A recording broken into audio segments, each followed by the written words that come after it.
বিভিন্ন আকৃতিত মঞ্চ তৈয়াৰ কৰিছে, পূজাস্থলী নিৰ্মাণ কৰিছে আৰু এনেদৰেই দুৰ্গা পূজা উপলক্ষে ৰাজ্যৰ ভিন্ন প্ৰান্তৰ লগতে গুৱাহাটী মহানগৰীতো উখল মাখল পৰিৱেশ, কিন্তু পূৰ্বৰ দৰে পৰিৱেশ এইবাৰ নাই, কিয়নো প্ৰাণৰ শিল্পী জুবিন গাৰ্গ আমাৰ মাজৰ পৰা হেৰাই গ'ল আৰু সেইবাবে জুবিন গাৰ্গৰ স্মৃতি চিৰযুগমীয়া কৰিবলৈ প্ৰতিখন পূজাস্থলীতেই ব্যতিক্ৰমী প্ৰয়াস কৰা পৰিলক্ষিত হৈছে। তাৰ মাজত ভক্তপ্ৰাণ ৰাইজে কি ক'ব বিচাৰিলে সেয়া আমি আপোনালোকলৈ আগবঢ়াইছো।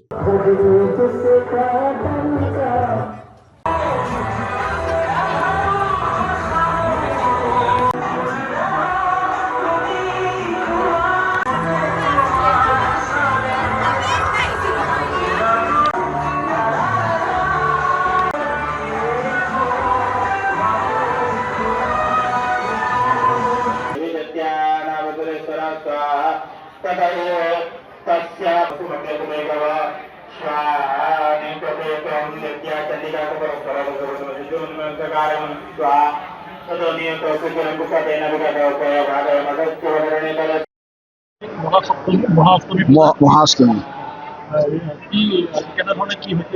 আমাৰ ইয়াতো ত্ৰিশূল মন্দিৰত প্ৰতিপদা আদি কল্প আৰম্ভ হয় কৰি আজি মহাষ্টমী পূজন।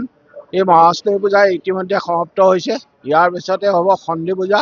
সন্ধি পূজাৰ পিছতে কাইলৈতো নৱমী, আৰু নৱমীত আমাৰ চণ্ডী যজ্ঞ চলি আছে। সপ্তমী, অষ্টমী, নৱমী এই 3 দিন। গতিকে নৱমীৰ দিনা যজ্ঞৰ পূৰ্ণাহুতি দিয়া হ'ব আৰু পূৰ্ণাহুতিৰ পিছতে 52গৰাকী কুমাৰীক আমাৰ ইয়াত পূজন কৰা হ'ব। যথেষ্ট ভিৰ পৰিলক্ষিত হৈছে ইয়াত, কিন্তু আগৰ দৰে মানে উৎসৱ পৰিৱেশ নাই।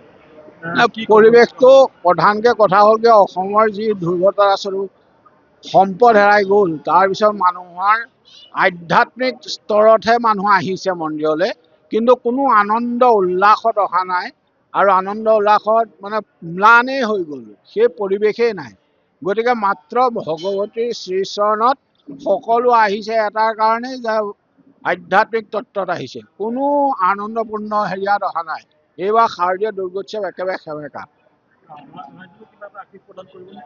আৰু এই মহামাতৃ নৱদুৰ্গাৰ নৱশক্তিৰে সমগ্ৰ ভাৰতবৰ্ষ তথা অসম প্ৰদেশৰ মুখ্যমন্ত্ৰীকে প্ৰমুখ্য কৰি সমূহ প্ৰজাৰ মংগল হওক, সৌভাগ্য বৰ্ধন কৰক, মাৰি মৰক, উপচক্ৰখিনি নাশ কৰক, সবাটোৰে সুখ শান্তি সমৃদ্ধিয়ে পৰিপূৰ্ণ কৰি আৰু আমাৰ যি মূল সম্পদ যি ধ্বংস কৰিলে সেই দোষী ব্যক্তিকেইজনক সুশাস্তি প্ৰাপ্তি হওক, এই কামনা কৰিছোঁ।